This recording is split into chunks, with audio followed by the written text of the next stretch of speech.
할렐루야. 한국 사람이면 누구나 이순신 장군을 존경합니다. 우리 대한민국 수도 서울에는 또 광화문에는 이순신 장군의 동상이 우뚝 서 있습니다. 그에 대해 알려진 이야기들은 거의 전설 같은 영웅담들이 많은데, 놀라운 것은 난중일기나 당시의 기록에 따르면 거의 사실인 것입니다. 과장이 아니라 그 말이죠. 명량해전에서 배 12척으로 왜군 133척을 물리친 사건도 그렇고, 노량해전에서 500척의 적과 맞서서 싸워 크게 승리한 것도 그렇습니다. 다 역사적인 사실이죠. 또 그 전투에서 적들이 후퇴하니까 퇴각하는 배를 쫓다가 총탄에 맞아 전사한 이야기도 사실이고 영웅적입니다. 정말 존경스럽습니다. 오죽하면 거룩한 영웅이라는 뜻으로 성웅 이순신이란 표현이 등장했을까요? 이순신 장군의 이야기를 담은 영화나 드라마는 언제나 사람들의 관심을 불러일으켰습니다. 2004년도인가요? 오래된 건데요. 불멸의 이순신이라는 드라마가 인기를 끌었고요. 2014년도에 영화로 제작된 명량은 한국 영화 역사상 최대 관객을 모은 1760만 명을 넘게 모은 그런 영화였습니다. 어마어마한 관객 숫자죠. 저도 오래됐지만 그 장면들, 해중 전투신 같은 것이 생각이 납니다. 그리고 유명한 대사들이 있죠. 아주 유명한 대사들이 존재합니다. 전하, 신에게는 아직 12척 배가 있사옵나이다 하는 얘기, 울림이 크죠. 싸움에서 죽고자 하면 반드시 살고 살고자 하면 죽는다. 바다를 버리는 것은 조선을 버리는 것이다. 그리고 백성이 있어야 나라가 있고 또 나라가 있어야 임금이 있는 법이다. 이런 말 등 아주 장군의 정신과 어린 느낌이 둬서 지금도 울림이 있고 영감을 주는 대사들입니다. 그런데 만일 그 이순신 장군이 역사 속의 인물이 아니고 단순히 족보상으로 내 할아버지의 할아버지다, 어떻겠습니까? 혹은 알고 보니까 여러분들의 할아버지를 그 장군의 용감한 행동 때문에 목숨을 건졌다. 그래, 여러분들이 태어날 수 있었다. 오늘의 내가 있게 된 생명의 은인이었다. 그러면 이순신 장군은 그냥 영웅, 의인이란 말만으로 부족한 뭔가 특별한 존재가 되겠죠. 이때 더 이상 이순신이라고 하는 사람의 의미는 교과서나 영화를 통해서 누구나 아는 객관적인 영웅 이순신과는 전혀 달라집니다. 이순신 장군이 현재 나하고 깊은 관련이 있기 때문에, 관계가 있기 때문에 의미가 달라지는 거죠. 오늘 본문도 그런 맥락에서 함께 살피도록 하겠습니다. 오늘 본문에는 전후 배경이 있습니다. 앞에 오병이어의 기적을 일으키셔요. 주님께서. 예수님은 군중을 떠나 한적한 곳으로 가셨고 제자들은 배를 타고 바다 건너편 가버나움으로 가고 있었습니다. 그런데 어둠 속에서 큰 바람과 높은 파도를 만나면서 고생하고 있었습니다. 여러분, 갈릴리 바다는 사실상 호수거든요. 호수, 거대한 호수입니다. 사진 보십시다. 그래서 이게 폭이 12km고요. 길이는 21km 되는 아주 거대한 호수인데, 북쪽 헤르만호산에서 내려오는 차고 건조한 바람하고 남쪽 아라바에서 불어오는 뜨겁고 좀 강한 바람이 이렇게 서로 부딪히면서 기상변화가 심하고 광풍이 자주 일어요. 어부들이 아주 위험스러운 일이 가끔 만나는 바다가 갈릴리 호수입니다. 그날도 바람이 아주 거세였습니다. 열심히 노를 저어도 배가 이게 앞으로 나가질 않는 겁니다. 근데 같은 내용을 기록한 다른 복음서에 보시면 우여곡절 끝에 그들이 목적지에 도착한 시간이 다음날 동틀 무렵이었어요. 결국 밤새도록 사력을 내서 파도를 헤치고 싸웠지만 사실상 아주 조금밖에 나가지 못한 것, 그래서 아주 당황스러운 현장에 그들이 서 있었습니다. 그때 예수님께서 바다 위를 걸어오셔서 제자들에게 다가오셨어요. 파도로 하고 싸우느라고 막 땀 흘리고 우왕좌고 있는데 누군가 바다를 걸어서 배 가까이에 걸어오는 거예요. 제자들이 막 공포에 질렸습니다. 마태복음의 기록을 보면 14장 26절인데요. 제자들이 그가 바다 위로 걸어오심을 보고 놀라 유령이라 하며 무서워하여 소리를 지르거늘 했거든요. 예수님 보고 귀신이다, 유령이다 하고 막 소리를 질렀어요. 그렇게 겁에 질려 있는 제자들에게 예수님께서 말씀하십니다. 나다, 내니 두려워 말아라. 그리고 성경은 다른 부연 설명 없이 제자들이 그 말씀을 듣고 기꺼이 예수님을 배 안에 모셔드렸다고 말합니다. 그리고 배는 곧 그들이 가려는 목적지에 도달했다고 하는 것으로 본문이 끝나고 있습니다. 자, 이 말씀을 대할 때 우리는 흔히 바다 위를 걸으시는 예수님께 초점을 맞추기 쉽죠. 예수님 육신을 가진 인간으로 오셨을 텐데 어떻게 사람이 바다를 걸을 수 있을까? 그게 가능한 일이냐? 이쪽 발을 빠지려면 얼른 이쪽 발 디디고 이쪽 발 빠지려면 어쩌 이쪽 발 디디고 착착착착착착 걸어오셨겠지. 예수님이 가능하셨겠지 하는 식으로 막 그냥 어떻게 설명을 해보려고 애를 써요. 억지 설명이죠. 그래서 이 자유주의 신학자들은 이 본문을 이성적으로 해석을 해서 사람이 어떻게 바다 위를 걸을 수 있겠냐 하면서 제자들이 좀 환상을 보았거나 안개 낀 바닷가를 예수님이 쭉 걸으시는데 제자들이 그걸 보고 바다 위를 걸으시는 것으로 착각했다고 해석하기도 해요. 이걸 제가 고등학교 때 저희 정선의 선생님이 신학을 공부했거든요. 근데 그분이 이렇게 얘기하더라고요. 그래서 굉장히 당황해가지고 혼란스러웠던 적이 있었는데, 여러분, 그런 하나님은 인간의 이성을 뛰어넘은 놀라운 일을 통해서 하나님의 뜻을 알려주시기도 하십니다. 하나님은 자비로우셔서 진실하셔서 하나님 되심을 우리가 이해할 수 있는 방식으로 많이 드러내 주셔요.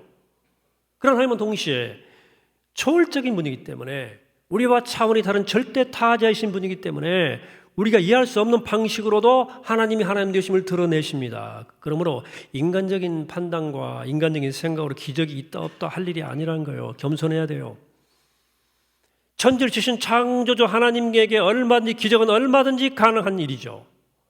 이와 반대로 물 위를 걸으시는 놀라운 예수님, 기적 일으키시는 영웅 같은 예수님에게 관심이 꽉 머물러 있는 사람들이 있을 수 있어요. 그렇게 계속 하늘만 바라보고 기적을 막 추구할 수 있죠. 그러나 여러분들 어떤 면에서는 기적이 일어나지 않는 것이 사람에게 더 유익할 수도 있습니다. 어느 나무를 하다가 도끼가 물에 빠뜨렸어요. 물에 팡 빠져버렸어요. 그 나무꾼이 믿음이 좋아가지고 그냥 엎드려 기도했습니다. 주여, 도끼가 떠오르게 해주시옵소서. 동화는 많이 들어가지고 얘기를 많이 들어가지고 옛날 동화에 산신령이 금도끼, 은도끼 들고 나타났잖아요. 금도끼, 은도끼, 도끼가 아니고 그런 거 막 기대하면서 막 기도를 한 거예요. 하나님이 아무 기도도 안 해, 응답도 안 해주시고 도끼는 떠오르지 않네. 그래서 나무꾼이 짜증이 나가지고 투덜투덜하고 내려와가지고 수영을 배우기 시작했어요. 수영을 잘 배워가지고 수영을 잘하게 됐어요. 이 사람이 물속에 잠수에 들어가가지고 수영 쫙 들어가서 숨 참고 자기 도끼를 찾았고 보니까 또 다른 나무꾼들이 빠뜨린 도끼도 있는 거예요. 몇 번 들었다 놨다 하면서 그 도끼 다 꺼내가지고 상당한 수익을 거두었다. 또 수영을 배우다 보니까 건강도 막 좋아졌어요. 폐도 좋아지고. 지어낸 얘기입니다. 근데 이건 기적이 안 일어남으로 더 유익이 있었던 상황을 제가 예상하고 이렇게 하는 비유를 든 거예요. 기적은 사람을 약하게 만들 수도 있어요. 의존적으로 만들 수 있어요.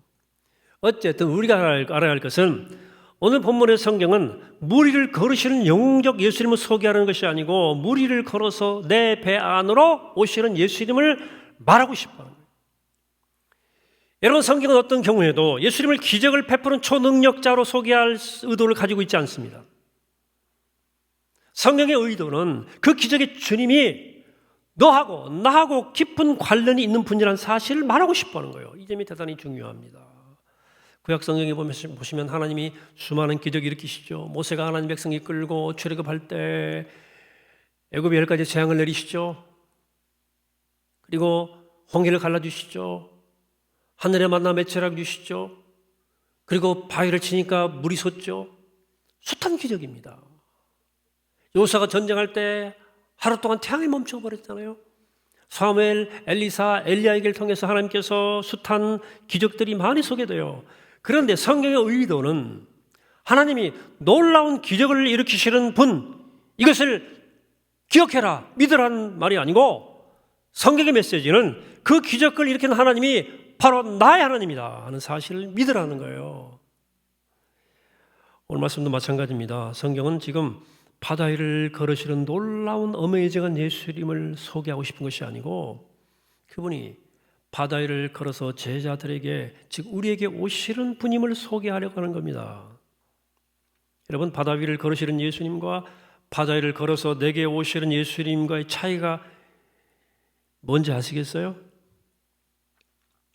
교과서로 배워서 아는 이순신 장군과 나와 구체적 관계가 있는, 연관이 있는 이순신 장군의 차이라고 그럴까요? 객관적으로 누구나 알고 있는 수준에서 머리로 이해하는 예수님과 구체적으로 나와 특별한 관계가 있는 가슴으로, 삶으로 경험하는 예수님과의 차이라고 할 수 있겠습니다. 여러분, 성경에 분명히 주님 부활했다고 쓰여져 있습니다. 기록되어 있습니다. 자, 그리고 그 주님이 정말로 부활했는가에 대한 숱한 부활 논쟁이 있어요, 신학적으로. 그러나 주님 부활을 객관적으로 믿는 것, 사실 믿는 것과 그 부활한 주님이 오늘 나의 구체적인 삶 속에서 나와 실제로 동행하신가는 전혀 별개의 문제입니다. 다른 차원의 문제입니다. 많은 신앙인들이 단지 바다 위를 걸으시는 예수님을 믿습니다. 놀라운 분, 전능하신 분, 기적을 베푸신 분으로 믿습니다. 예수님에 대해서 교과서를 통해서 배운 것처럼 객관적으로 믿죠. 십자가를 지시고 고난당하시고 죽고 사흘 만에 부활하신 주님이라고 알고 있고 믿고 있어요. 그런데 그 주님은 오늘의 나의 삶 속에서 직접적으로 살아계신 주님으로 경험하는가? 그건 별개의 문제다. 거죠. 다시 말해서 예수님을 바다 위를 걸으시는 분으로 믿을 뿐 바다 위를 걸어서 나에게 오시는 분으로는 아직 못 믿는 거죠. 여러분, 생각해 봅시다. 예수님이 바다 위를 걸었다는 사실을 믿는 것이 무슨 의미가 있어요? 예수님이 바다 위를 걸으신들, 하늘을 막 날아다니신들, 그 분이 나하고 상관이 없는 분이라면 위인전에 나오는 인물이죠. 그 영과 다를 게 뭐가 있겠습니까? 여러분, 우리는 위인 예수를 믿는 게 아닙니다. 영웅 예수를 믿는 게 아니고 나에게 오시는 예수를 믿는 거예요. 바다를 걸으시는 어메이징한 예수가 아니고 바다 위를 걸어서 나에게 오시는 예수를 믿는 거예요. 여러분, 예수를 그렇게 믿게 되기를 축복합니다. 그렇다면 어떻게 바다 위를 걸으시는 예수님이 아니라 바다 위를 걸어서 나에게 오시는 예수를 믿을 수 있겠습니까? 오늘 본문이 거기에 해답이 나오고 있어요. 이 사건이 일어나기 직전에 이스라엘들은 오병이의 기적을 목격했습니다. 어마어마한 사건 아니에요? 오병이요. 그래서 제자들은 그 기적이 일어난 광경을 보고 단순히 역시 예수님은 대단한 분이야 라고 생각했을 뿐 그분이 나의 인격과 깊은 관계가 있는 분이라는 것까지는 못 간 거예요. 근데 오늘 사건을 계기로 해서 그 기적의 주님이 자신들과 깊은 상관이 있는 분임을 깨닫게 됩니다. 오늘 말씀에 제자들이 예수님이 배 가까이 오시는 예수님 보고 몹시 두려워했다고 그래. 두려웠다는 거예요. 벌벌 떨었어요. 근데 주님께서 그들에게 나야, 두려워하지 말아라 고 말씀하십니다. 그들이 그 두려움을 내려놓자 예수님이 배 안으로 들어가셨어요. 여기 중요한 키워드가 있습니다. 두려움이에요. 두려움은 주님을 나의 주님으로 받아들이지 못하게 하는 결정적인 장애물입니다. 부활한 주님께서 복음서에 보시면 제자들에게 찾아가셨잖아요.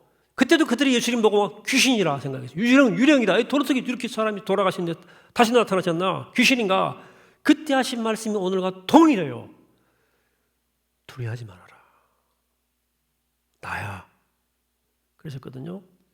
그들이 그 두려움을 내려놓자 부활한 주님이 그들 가운데 역사하셨어요. 그러니까 우리가 주님을 그저 객관적인 수준에서 이해하고 믿으려고 하는 이유, 나의 주님이 아니라 우리 모두의 주님으로만 믿는 이유, 주님을 일대일로 만나기를 부담스러운 결정적 이유는 내 안의 두려움 때문입니다. 뭐가 두려워요? 근데 이건 조금 심층 심리학적 설명이 필요합니다. 그 동기가 갈려 있거든요. 우리 무의식 속에는 우리가 미처 의식하지 못한 죄책감, 부끄러움, 감추고 싶은 동기들이 깊고 어두운 곳에 무질서하게 저장되어 있습니다. 이게 순서 없이 가끔씩 의식의 세계로 뛰쳐나와요. 나도 모르게 험악하게 무의식적으로 제할 수 없는 행동들을 막 저지르고 또 지정신이 돌아가면 다시 어두운 무의식 속으로 도망쳐 버리려고 그럽니다. 무의식은 그 무질서한 상태를 계속 유지하고 싶어 합니다. 이런 이유로 무의식은 의식화되는 것을 굉장히 두려워합니다. 이 무의식을 의식화하는 것이 정신치료의 핵심입니다. 요즘 예전에 비해서 이 정신과 치료가 많이 일반화되었죠. 우울증, 감기나 마찬가지니까, 다리 부러진 거 비슷한 거니까. 근데 정신치료의 핵심은 내 안에 깊이 저장된 무의식을 끄집어내는 겁니다.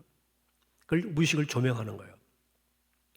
근데 어두운 무의식을 의식화한다는 것은 마치 깊고 어두운 동굴에 빛이 확 비치는 것과 똑같은 일입니다. 내 안에 깊고 어두운 것이 환히 밝아지는 것입니다. 우리가 아는 처럼 사도 요한은 예수님을 빛으로 소개하죠. 예수 그리스도는 어둠이 견딜 수 없는, 어둠이 도저히 이겨낼 수 없는 빛이시다. 그렇습니다. 예수님은 빛이셔요. 그 빛이 우리 존재를 환히 비치면 우리 안에 놀라운 일이 일어나는 거예요. 이걸 무의식이 너무 잘 아는 겁니다. 내 안에 빛이 들어오면 오랫동안 유지해온 그 무질서가 물러가고 어둠이 사라지고 그 자신 안에 유지해온 그 옛삶의 방식이 무너진다는 것을 알거든요. 그래서 우리 무의식은 빛 대신 예수를 본능적으로 두려워합니다. 그래서 우리는 나도 모르게 예수님을 적극적으로 맞이하려 하지 않습니다. 전적으로 안 받아들입니다. 주님을 적당한 거리를 두고 믿으려고 그래요. 여러분, 그러나 오늘 주님 말씀하십니다. 나다! 두려워하지 말아라. 에고에이미란 말은 구약에서 야훼, 나는 I am that I am, 나는 나다. 그 신성을 표현할 때 쓰는 표현들입니다. 나다. 나야. 두려워 마라. 인생 살면서 믿음의 사람들은 나다. 이들은 두려워하지 말아라 말씀을 꼭 들어야 됩니다. 그래야만 우리가 씨름하는 인생의 파도, 수많은 거친 항해, 인생의 스트러글을 극복할 수 있는, 우리가 그리고 진정으로 도착하기 원하는 그 목적지에 도달할 수 있게 되는 것입니다. 여러분, 조금 더 이 두려움에 대해 조금 더 제가 생각을 더 해보도록 하겠습니다. 주님을 내 배 안에 모셔드린다는 것은, 전적으로 영접한다는 말은 피지신 주님을 내 존재 깊숙이 받아들인다는 말인가 동시에 또 하나 내 운전대를 주님께 맡겨드린다는 뜻입니다. 이게 쉬운 일이 아닙니다. 이게 운전대를 손 놓는 거 두려운 일이거든요. 운전대 아내한테 맡기는 것도 두려워하는 사람들 제가 보았거든요. 운전면허 따게 해놓고 운전대를 못 잡게 하네. 얼마나 사랑하는지. 장로 면허가 된 사람들 꽤 있어요. 있는 분은 그냥 발가락만 들으세요. 자수하시고. 예. 요즘에는 아내들이 더 운전을 더 잘하더만 용감하게 쫙쫙. 네, 저희 세대만 해도 아내한테 운전대 안 맡기는 사람들이 꽤 있었습니다. 보이는 사람에게도 운전대 맡기는 게 불안한데, 걱정되는데 보이지도 않는 분에게 운전대를 맡기는 것이 어떻게 쉽겠습니까? 내가 원하는데 못 갈 수도 있고 어디로 갈지도 알 수 없는데 내 운전대를 맡겨? 가능한 일입니까? 주님을 내 안에 모셔드리는 것, 이거예요. 바로 이 지점이 믿음을 요청하는 지점입니다. 여러분, 내가 운전할 때보다 주님이 운전하시면 훨씬 더 안전하고 바른 길로 갈 수 있다는 믿음이 필요한 거예요. 여러분 묻습니다. 내 인생 운전대 내가 운전하는 게 안전할 것 같습니까? 주님이 운전하시는 게 안전할 것 같습니까? 사랑하는 여러분, 주님이 내 인생 운전대를 잡으시는 게 100% 안전한 겁니다. 내 운전대를 끝까지 안 놓아요. 끝까지 안 놓아. 못 놓는 건지 안 놓는 건지. 내 인생을 내가 어떻게 해보려고 노력을 하죠. 왜 그래요? 두려움 때문에 그런 겁니다. 놓으면 큰일 날 것 같거든. 해니 나우엔의 얘기 제가 들려드린 기억이 나는데요. 해니 나우엔이 한때 공중근해 서커스에 푹 빠진 적이 있었어요. 여러분 공중근해 서커스 아시죠? 예, 사진 나왔어요. 공중에서 막 휙 날면서 고기사들이 공중에 막 손을 놨다 잡고 돌고 날고 하는 거 아찔아찔하죠? 굉장히 훈련이 필요한 것이죠. 근데 나우엔이 이 공중 서커스에 심취해가지고 이 단원들과 함께 숙식도 했고요. 훈련도 본인도 받았어요. 이 공중 고개의 핵심 기술은 두 개의 그네를 타는 두 사람 중에 한 사람은 그네에 매달려 있고 한 사람은 이렇게 자기 그네를 타다가 손을 놓고 매달려 있는 단어의 손을 잡는 기술이죠. 나우엔이 이 기술을 습득하는 과정을 쭉 지켜보다가 굉장히 큰 깨달음을 얻게 됩니다. 이 기술을 완성하기 위해서 아주 중요한 원칙이 있는데 핵심적 원칙입니다. 그것은 그네에 손을 놓고 매달린 사람 하나 있고 손 놓은 사람이 있잖아요. 근데 그 매달린 사람의 손을 잡으려고 그럴 때 손을 자기가 잡으려고 하면 절대로 안 된다는 거예요. 공중에 떠 있는 사람이 자기가 막 잡으려고 막 주도적으로 움직이면 절대 안 돼요. 그냥 매달려 있는 사람이 내 손을 잡도록 두 손을 그 파트너에게 완벽히 맡겨야만 성공이 가능해요. 이 훈련입니다. 맡기는 훈련입니다. 공중에 떠 있는 사람은. 나우엔이 너무나 감동을 받은 까닭은 이 원리가 바로 주님과의 관계를 설명하는 매우 중요한 믿음의 원리이기 때문에 그런 거예요. 너무 놀란 거예요. 여러분 손을 놓는 일은 두려운 일이에요. 공중에 떠 있잖아요. 나아가 내 그 손을 누군가에게 완전히 맡기게 되는 일은 더 두려운 일입니다. 내가 흔들려가지 않고 맡기면 얼마나 불안합니까? 내 사업, 내 통장, 내 가정 내가 관리해야지. 어떻게 맡겨요? 그러나 주님께 내 손을 완전히 믿고 맡길 때 가장 안전하고 가장 올바른 길로 나갈 수 있습니다. 내 두려움을 내려놓고 주님이 내 배에 오르시도록 허락해야 여러분 인생의 새로운 역사가 시작됩니다. 오늘 마지막 절을 봅니다. 21절입니다. 기뻐서 배로 영접하니 배는 곧 그들이 가려던 땅에 이르렀더라. 제자들의 두려움을 내려놓고 기쁨으로 주님을 그 배에 모셔드리자. 영접하자. 그들은 곧 그들이 가려던 목적지에 이르렀다. 여기 곧이란 말의 원어는 즉시란 뜻이에요. 그 말이 곧 즉시. 주님을 내 안에 모셔드릴 때 우리는 목적지에 즉시 도착한다. 여러분 인생 항해죠. 항해를 통해서 가려는 곳, 그 목적지는 여러분 어디 있어요? 여러분들이 가기 원하는 목적지가 어디입니까? 어떤 사람 목적지도 모른다고 그러더라고요. 목적지를 모르는 사람도 있습니다. 여러분 인생은 항해죠. 항해는 기항지가 있고 기착지가 있는 거예요. 목적지가 있어야 항해입니다. 목적지가 없다면 여러분들은 지금 인생의 배는 망망대해를 떠도는 표류하고 있는 배예요. 여러분 지금 여러분 주신 목적과 목표가 무엇입니까? 그 목적과 목적지가 아주 요원해 보입니까? 본문에 답이 있어요. 주님을 배 안에 모셔드리자마자 곧 즉시 그 목적지에 당도했습니다. 이 말씀을 잘 묵상해 보니까 결국은 주님과 함께 거하는 것, 바로 그곳 그 자체가 우리의 목적지라는 사실을 말하고 있는 거예요. 예수님이 내 인생의 배 안에 들어오시고 그 위로부터 시작되는 우리 모든 삶은 복된 삶이고 너는 이미 목적지에 도달한 거다 하는 뜻이기도 하는 거예요. 사랑하는 여러분, 그러므로 예수님을 내 안에 깊이 모셔드리지 않고 적당한 거리를 두고 예수를 믿는 것은 어리석은 일입니다. 왜 두려워하십니까?